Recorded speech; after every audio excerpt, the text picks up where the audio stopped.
Next, Honorable Minister Sri G. Kishan Reddy ji.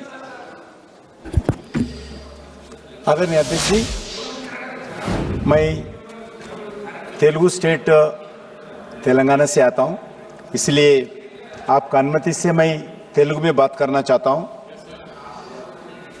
మనకందరికీ తెలుసు, సుదీర్ఘమైనటువంటి పోరాటం తర్వాత తెలంగాణ రాష్ట్రము విడిపోవడం జరిగింది.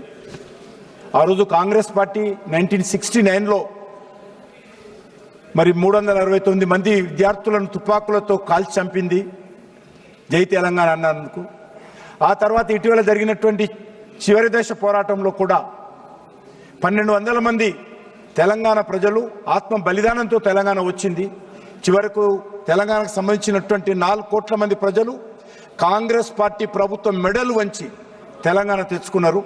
కానీ దురదృష్టం ఏంటంటే తెలంగాణ వచ్చిన తర్వాత కాంగ్రెస్ పార్టీ ప్రభుత్వము లేక ఆంధ్రప్రదేశ్ రాష్ట్రంలో కూడా మరి మనతో విడిపోయినటువంటి ఆంధ్రప్రదేశ్ రాష్ట్రము తెలంగాణ అన్నదమ్ముల్లాగా ఒక పోటీ తత్వంతో ఆరోగ్యకరమైనటువంటి వాతావరణంలో 2 రాష్ట్రాలు అభివృద్ధి చేసుకోవాల్సిన అవసరం ఉండింది. కానీ దురదృష్టం ఏంటంటే ఈ రోజు వరకు కూడా అమరావతి రాష్ట్ర రాజధాని అని చెప్పుకునేటువంటి పరిస్థితి లేకుండా ఈరోజు అక్కడ ఉన్నటువంటి పరిస్థితి రావడము, ఆంధ్రప్రదేశ్ ప్రజలు మా రాష్ట్రం ఆంధ్రప్రదేశ్, మాకు స్టేట్ క్యాపిటల్ లేదు అని చెప్పుకునేటువంటి పరిస్థితి రావడము చాలా దురదృష్టకరం అని చెప్పి ఈ సందర్భంగా మనవిస్తున్నాను. అంతేకాకుండా అధ్యక్ష, ఈరోజు బిల్లు మాట్లాడుతూ కొంతమంది కాంగ్రెస్ పార్టీ సంబంధించినటువంటి సభ్యులు మాకు ఎయిర్పోర్ట్ లేదని చెప్తా ఉన్నారు. ఎవరి పాపం అని అడుగుతా ఉన్నాను. ఆంధ్రప్రదేశ్లో 8 ఎయిర్పోర్ట్లు ఉన్నాయంటే ఆ రోజు కాంగ్రెస్ పార్టీ ఏర్పాటు చేసింది. మరి ఈరోజు తెలంగాణలో ఒకే ఒక ఎయిర్పోర్ట్ ఉన్నదంటే మరి ఎవరు పొరపాటు అడుగుతున్నాను. భోగాపురంలో ఇటీవల మోడీ గారు వచ్చిన తర్వాత మరి అద్భుతమైనటువంటి ఎయిర్పోర్ట్ వచ్చింది. విశాఖపట్నంలో ఎయిర్పోర్ట్ గతంలో ఉంది, రాజమండ్రిలో ఉండింది, తిరుపతిలో ఉన్నది, అదేవిధంగా మరి పుట్టపర్తిలో ఉంది, కడపలో ఉంది, కర్నూలులో ఉంది. మరి కనీసము మరి తెలంగాణలో కొత్తగూడెంలో, అదేవిధంగా ఆదిలాబాద్లో కావాలి, వరంగల్లో కావాలంటే 10 సంవత్సరాలు బీఆర్ఎస్ పార్టీ అధికారంలో ఉండి ల్యాండ్ ఇవ్వలేదు వరంగల్ ఎయిర్పోర్టుకు. ఈ రోజు మళ్ళీ కాంగ్రెస్ పార్టీ గతంలో కూడా వరంగల్ ఎయిర్పోర్టు విషయంలో కానీ, గతంలో ఆదిలాబాద్ విషయంలో కానీ, కొత్తగూడెం విషయంలో కానీ నిర్లక్ష్యం చేసింది.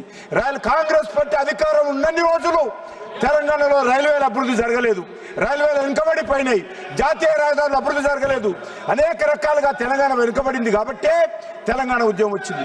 ఈరోజు నేను మనవి చేస్తా ఉన్నాను ఖచ్చితంగా ఈరోజు ఈ యొక్క ఆంధ్రప్రదేశ్ రాష్ట్రానికి అమరావతి రాష్ట్ర రాజధాని కావాలని గత అనేక రోజులుగా భారతీయ జనతా పార్టీ డిమాండ్ చేస్తూ ఉంది.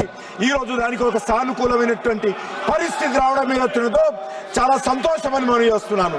అంతేకాకుండా అన్నదమ్ముల్లాగా ఈ రెండు రాష్ట్రాలు అభివృద్ధి చేసుకోవాల్సిన అవసరం ఉంది, వేగవంతమైనటువంటి అభివృద్ధి జరగాల్సిన అవసరం ఉంది. దానికోసమే ఈరోజు తెలంగాణ వచ్చిన తర్వాత కూడా అధ్యక్ష ఆంధ్రప్రదేశ్ లో కూడా ట్రైబల్ యూనివర్సిటీ రావడం జరిగింది. నరేంద్ర మోడీ గారు ప్రధానమంత్రి అయిన తర్వాత ట్రైబల్ యూనివర్సిటీ ఆంధ్రప్రదేశ్కి వచ్చింది.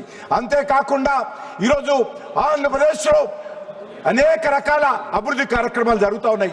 కేంద్ర ప్రభుత్వము పూర్తి స్థాయిలో మోడీ గారి నాయకత్వంలో ఆంధ్రప్రదేశ్ ప్రజల కండగా నిలబడింది. అదేవిధంగా తెలంగాణ రాష్ట్రాన్ని కూడా గత అనేక రోజులుగా వరంగల్ ఎయిర్పోర్ట్ కావాలని నేను గతంలో ఉత్తరం రాస్తే అప్పుడున్నటువంటి టిఆర్ఎస్ పార్టీ ఈ యొక్క వరంగల్ ఎయిర్పోర్ట్కి అనుమతి ఇవ్వలేదు. రైల్వేలు పూర్తిగా తెలంగాణ ప్రజలకు రైల్వేలకు పూర్తిగా నష్టం చేసింది గతంలో ఉన్నటువంటి కాంగ్రెస్ పార్టీ ప్రభుత్వం. ఈరోజు నరేంద్ర మోడీ గారు వచ్చిన తర్వాత 42 రైల్వే స్టేషన్లు ఏకకాలంలో పునరభివృద్ధి చేస్తున్నటువంటి ఘనత తెలంగాణలో నరేంద్ర మోడీ గారి ప్రభుత్వానికి దక్కుతుంది.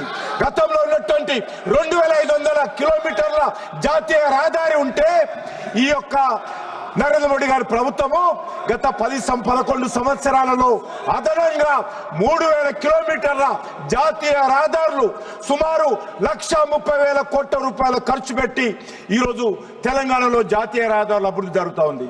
కాబట్టి మనం చేస్తా ఉన్నాను, తెలంగాణలో అటు కాంగ్రెస్ పార్టీ ఇటు ఆంధ్ర రాష్ట్రంలో కాంగ్రెస్ పార్టీ నిర్లక్ష్యం చేసింది కాబట్టి ఈరోజు ఈ 2 రాష్ట్రాలలో కూడా నరేంద్ర మోడీ గారు వచ్చిన తర్వాత అభివృద్ధి జరుగుతూ ఉంది. నేను తెలంగాణ ప్రజల తరఫున ఆంధ్ర రాష్ట్రానికి సంబంధించినటువంటి అమరావతి ఏర్పాటుకు మనస్ఫూర్తిగా మద్దతు ఇస్తా ఉన్నాము. ఖచ్చితంగా అమరావతి కూడా అభివృద్ధి జరగాలి, క్యాపిటల్ కూడా అభివృద్ధి జరగాలి. తెలంగాణ కూడా ఈ రోజు గతంలో 10 సంవత్సరాలు బీఆర్ఎస్ పార్టీ కుటుంబం దోచుకుంటే ఈ రోజు ఆర్ఆర్ ట్యాక్స్ పేరుతో కాంగ్రెస్ పార్టీ తెలంగాణను దోచుకుంటుంది. దీని నుంచి ఈ రోజు తెలంగాణ ప్రజలు జాగృతం కావాల్సిన అవసరం ఉంది. ఏ లక్ష్యం కోసమైతే తెలంగాణ తెచ్చుకున్నారో 4 కోట్ల మంది ప్రజలు ఆ లక్ష్యం నెరవేరడం లేదు. ఆ రకంగా తెలంగాణలో కూడా కాంగ్రెస్ పార్టీ గతంలో అలవాటులాగా తెలంగాణ దోపిడీ చేస్తా ఉంది. ఈ రోజు తెలంగాణ ఏర్పడిన తర్వాత అప్పుల రాష్ట్రంగా మార్చేశారు. ఎంతో సదుద్దేశంతో తెలంగాణ ప్రజలు పోరాటం చేస్తే ఆ పోరాటం ఈ రోజు నవ్వుల పాలు చేసే విధంగా వ్యవహరిస్తా ఉన్నారు. కాబట్టి ఈ తెలంగాణను కాపాడుకోవాల్సిన అవసరం ఉంది. ఆంధ్రప్రదేశ్ తెలంగాణ 2 రాష్ట్రాలు కూడా అన్నదమ్ముల్లాగా అభివృద్ధి జరగాల అవసరం ఉందని కోరుకుంటూ సెలవు తీసుకుంటున్నాను.